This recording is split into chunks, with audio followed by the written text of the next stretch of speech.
함께 나눌 말씀은 요한일서 3장 1절에서 9절 말씀입니다. 요한일서 3장 1절에서 9절 같이 읽겠습니다. 보라, 아버지께서 어떠한 사랑을 우리에게 베푸사 하나님의 자녀라 일컬음을 받게 하셨는가? 우리가 그러하도다. 그러므로 세상이 우리를 알지 못함은 그를 알지 못함이라.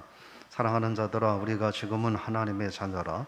장래에 어떻게 될지는 아직 나타나지 아니하였으나 그가 나타나시면 우리가 그와 같을 줄을 아는 것은 그의 참모습을 그대로 볼 것이기 때문이니 주를 향하여 이 소망을 가진 자마다 그의 깨끗하심과 같이 자기를 깨끗하게 하느니라.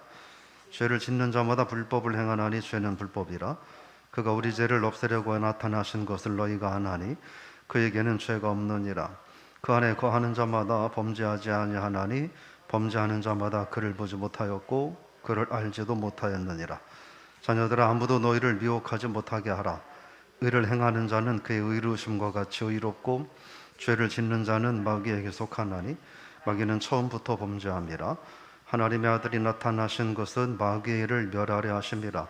하나님께로부터 난 자마다 죄를 짓지 아니하나니 이는 하나님의 씨가 그 속에 거함이요 그도 범죄하지 못하는 것은 하나님께로부터 났습니다. 아멘.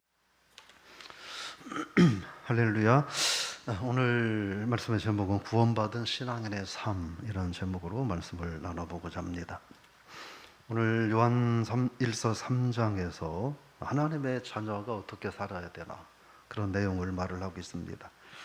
1절에 보면 하나님께서 어떤 사랑을 우리에게 베푸사 하나님의 자녀라 일컬음을 받게 하셨는가 이렇게 말을 하고 있습니다. 그러니까 하나님이 우리를 사랑하신 목적은 간단하다는 거예요. 뭐 때문에? 우리를 하나님의 자녀 삼기 위함이다 이렇게 말씀을 하십니다. 근데 세상은 하나님의 자녀를 못 알아본다는 거예요. 왜 못 알아보느냐 하는 거예요. 그들은 우리를 못 알아본다는 거예요. 왜냐하면 그들은 하나님을 알지 못하기 때문에 우리가 하나님의 자녀임을 모른다 하는 겁니다. 그러면서 2절에서 보면 근데 하나님의 자녀는 우리가 지금은 하나님의 자녀라 얘기합니다. 그러니까 이게 무슨 얘기냐면 우리가 지금 현재 구원받은 하나님의 자녀의 신분을 갖고 있다는 거예요. 근데 그 다음에 보면 장래는 어떻게 될지는 아직 나타나지 아니했다. 나타나면 우리가 그와 같은 줄을 안다. 즉 지금 현재 구원받은 하나님의 자녀의 신분이지만 세상에서 우리가 그렇지만 현재는 그렇다는 거예요. 그런데 아직은 육체가 이 세상에 속해 있기 때문에 온전한 하나님 나라의 영광을 다 취하지는 못했다 하는 거예요. 그러나 아직 우리는 하나님의 자녀라는 거예요. 그러면 앞으로 미래는 어떻게 될 것이냐? 예수님 다시 오실 때는 우리는 또 어떻게 되느냐? 주님과 같은 존재로 된다는 거예요. 그러니까 우리가 주님이 되는 건 아니지만 하나님께서 미래의 하나님의 나라에서 우리를 예수님과 같이 우리를 대해 주신다는 거예요. 믿으십니까? 이거예요. 그런데 아직은 우리가 세상에서 지금 살고 있다는 거예요. 아직은. 그런데 3절 말씀에 보면 이 소망을 가진 자라고 말을 하고 있습니다. 그 소망이 뭘까요? 주님 다시 오시면 우리가 하나님 앞에 서는 날 하나님께서 우리를 주님과 같이 대해 주신다고 하는 소망이라는 거예요. 여러분, 여러분들이 그 소망을 갖고 살 수 있기를 축복합니다. 그래서 우리를 구원하신 목적이 뭐냐는 거예요. 단순히 하나님의 자녀, 단순히 천국 오게 하는 정도가 아니라 천국에서 우리를 주님과 같이 대우해 주시려고 우리를 구원하셨다라고 하는 것입니다. 얼마나 영광스러운 일입니까? 그죠? 얼마나 영광스러운 일입니까? 그래서 이 소망을 갖고 살아가는 하나님의 자녀들은 어떻게 살아가야 되느냐 하는 거예요. 감사하는 마음을 가지고 항상 나 자신을 거룩하고 성결하게 하면서 세상에서 살아야 한다 하는 거예요. 비록 아직은 우리가 세상에 속해 있지만 우리는 하나님 나라에서 주님과 같은 대우를 받아야 할 사람들이기 때문에 우리는 그런 마음을 가지고 살아야 된다. 그래서 죄의 문제를 이야기합니다. 4절 읽어볼게요. 죄를 짓는 자마다 불법을 행하나니 죄는 불법이라. 죄를 짓는 자라는 말은 의미는 완전히 죄에 빠진 자라는 뜻입니다. 완전히 죄에 빠진 자. 그러니까 소망을 하나님 나라에 두지 않고 나는 하나님 나라에서 영광스러운 존재로 살 거라고 하는 소망이 없는 사람들은 죄에 빠질 수밖에 없다는 거예요.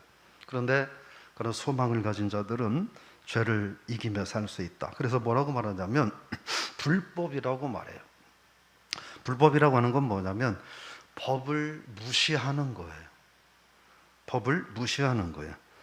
그러니까 하나님께 소망을 두지 않으니까 하나님의 법을 무시하는 거예요. 네, 그러면서 세상에서 살 수밖에 없다. 그러면서 5절에서 보면 읽어볼까요? 그가 우리 죄를 없애려고 나타내신 것을 너희가 아나니 그에게는 죄가 없다. 우리 죄를 없애려고 나타나셨다. 즉 예수님이 세상에 인간의 몸을 입고 오신 이유가 뭐냐는 거예요. 우리의 죄를 조금 지우는 게 아니라 아예 없애버리려고 주님께서 이 세상에 오셨다라고 하는 거예요. 그리고 기억해야 될 건 하나님이 세상에 오셨다는 거예요. 그래서 죄인을 구원할 수 없어요.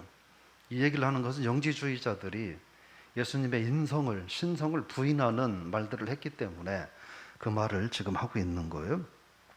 그러면서 6절 말씀입니다. 읽어보겠습니다. 그 안에 거하는 자마다 범죄하지 아니하나니 범죄하는 자마다 그를 보지 못하였고 그를 알지도 못하였느니라. 여기서 범죄한다라고 하는 말은 무슨 뜻이냐면 계속적으로 습관적으로 반복해서 죄를 짓는다는 거예요. 그냥 어쩌다 한 번 죄를 짓는 거하고는 좀 다른 의미인 거예요. 계속해서 습관적으로 반복적으로 죄를 짓는다라고 하는 뜻입니다. 근데 주 안에 거하는 자들은 어떻게 하느냐 하는 거예요. 계속적으로 습관적으로 죄를 반복하면서 범하지 않는다는 거예요. 어쩌다 잠깐 실수할 수는 있지만 그걸 계속해서 습관적으로 지속적으로 그 죄를 짓지는 않는다 하는 것입니다. 그러면서 7절에 아무도 너희를 미혹하지 못하게 하라 이렇게 말하면서 8절 말씀 읽어볼까요? 죄를 짓는 자는 마귀에게 속하나니 마귀는 처음부터 범죄함이라. 하나님의 아들이 나타나시는 것은 마귀의 일을 멸하려 하심이라.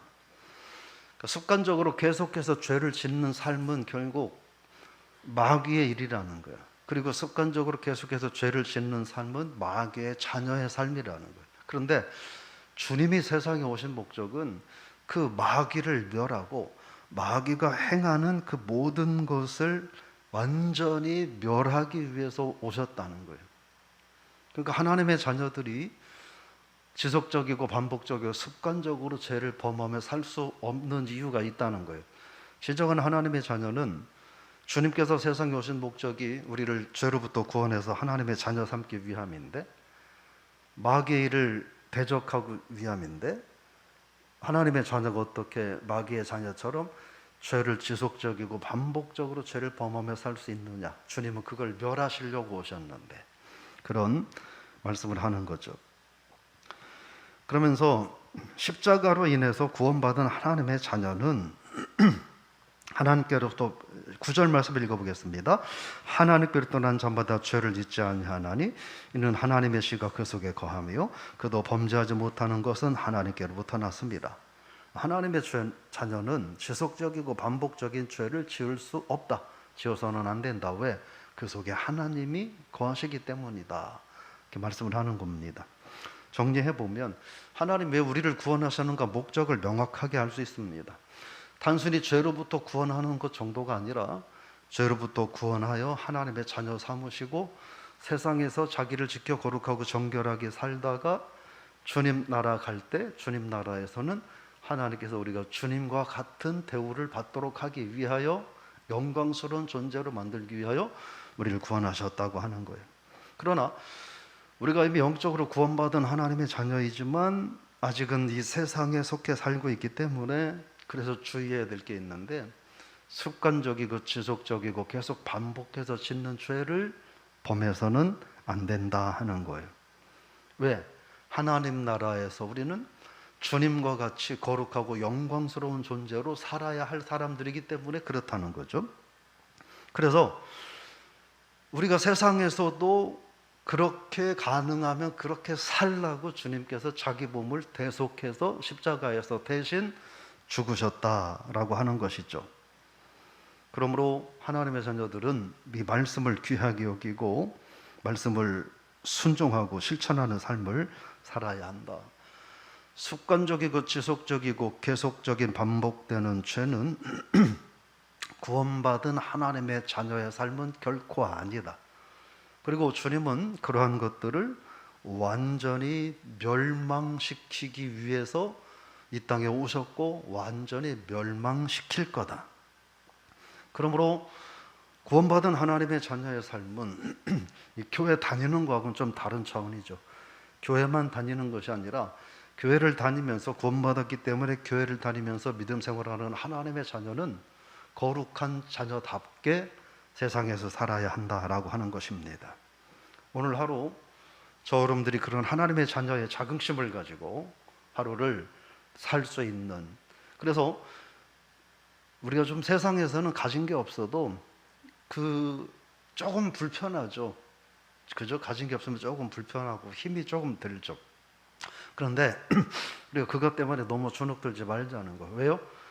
세상에서 뭐 어마어마한 재산을 가져도 하나님을 가지지 못한 자는 그들은 영원 지옥 형벌에 들어갈 수밖에 없어요. 그러나 우리는 잠깐 세상에서 부족함이 있다 할지라도 우리는 하나님 나라에서 어떻게 해요? 하나님께서 우리를 예수님처럼 우리를 영광스럽게 대해주신다는 사실을 기억하고 그 소망 가지고 습관적이고 지속적인 죄를 반복해서 짓지 않는 그런 거룩한 삶을 살아가는 우리 복된 성도님들 다 되시기를 주의 이름으로 축원합니다. 하나님 아버지 은혜와 사랑을 감사드립니다. 우리를 구원하신 목적은 하나님 나라에서 예수 그리스도처럼 영광스러운 존재로 우리를 만들기 위해서 구원하신 줄로 믿습니다. 아직 우리가 세상에 속해 살기 때문에 세상에 많은 죄 유혹들이 있지만 우리가 비록 육신은 이 땅에 있지만 나는 하나님 나라에서 주님과 같은 거룩한 존재로 대우받는 사람이라는 것을 기억하고 습관적이고 계속적이고 반복적인 죄를 지속하지 않는 그런 신앙인으로 살아가게 하여 주옵소서. 주님은 죄를 멸하시고 마귀를 멸하시기 위해서 이 땅에 오셨다는 사실을 기억하고 우리가 그 주님을 바라보며 믿음으로 승리하는 오늘 하루를 살게 하여 주옵소서. 힘들고 어렵지만 그러나 주님 바라보고 하늘 소망을 갖고 오늘 하루도 담대하게 살게 하옵소서. 육신의 연약함이 있지만 우리의 육신은 언젠가는 이 세상의 흙으로 돌아가야 할 존재임을 기억하고 그러나 우리 영혼은 하나님 나라에서 주님과 같은 거룩한 대우를 받을 것을 기억하고 힘들고 어려움이 있지만 소망을 잃지 않고 꿋꿋하게 승리하는 우리 모든 성도님들 되게 하여 주옵소서. 예수님의 이름으로 기도드리옵나이다. 아멘.